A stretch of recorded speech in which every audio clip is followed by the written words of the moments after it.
Bonjour à tous les amis, j'espère que vous allez bien. Bienvenue dans ce LNDJ du lundi 31 octobre, dernier jour du mois. Et on fait comme tous les matins un point rapide sur les indices DAX et Dow Jones. On va commencer par le Dow Jones qui est quand même en tendance haussière. Ça, je pense que même un aveugle l'a vu, qu'à court terme, ça pousse. On a pété les 61,8 de la dernière vague de baisse. Et on se dit qu'il pourrait retracer 100%. Pourquoi ça a bien explosé? On anticipe, le marché anticipe un ton un peu plus accommodant de la Fed par les derniers chiffres qui sont sortis, notamment les prix à la consommation vendredi qui étaient meilleurs entre guillemets que prévu, qui laissent penser qu'on a peut-être atteint un pic au niveau de l'inflation et que ça pourrait inviter la Fed à être plus accommodante. Attention au retour de bâton, on a la Fed mercredi soir, donc il faut faire attention. On est en tendance haussière, c'est vrai, mais on est sur cette oblique, donc on est obligé de la mettre en évidence. C'est une grosse oblique ici en rouge qui passe par tous les points hauts depuis la phase de correction des marchés qui a débuté en décembre 2021. Donc je suis obligé de vous inviter à la prudence. Donc ça veut dire que ce n'est pas le meilleur timing. Pas le meilleur timing, on est sur un gros niveau. Donc moi ce que j'aimerais bien, c'est suivre le flux, essayer de payer, mais dans deux cas. Soit ouverture américaine, il a un tout petit peu corrigé, mais finalement il va péter cette résistance et il casse le plus haut. Cassure des 33 000 en plus chiffre rond, bon il faut acheter. Cassure de 33 000, on va acheter, on va viser à moyen terme.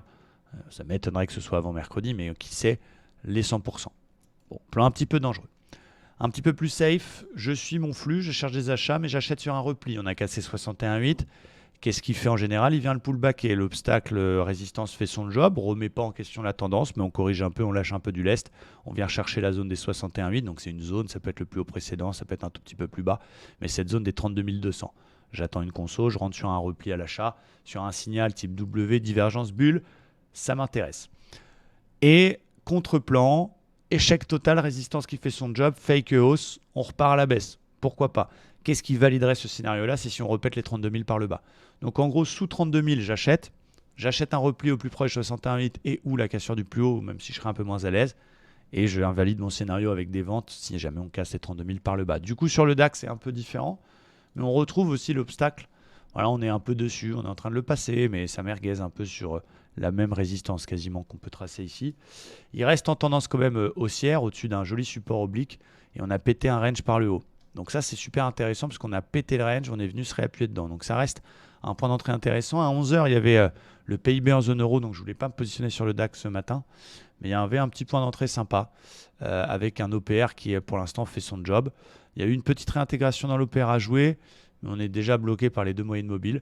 Bon, ceux qui sont pro-DAX, je vous invite à éventuellement surveiller la cassure d'OPR par le haut, les 13 300.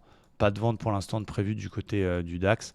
On verra si jamais il pète finalement le range par le bas et les 13 100.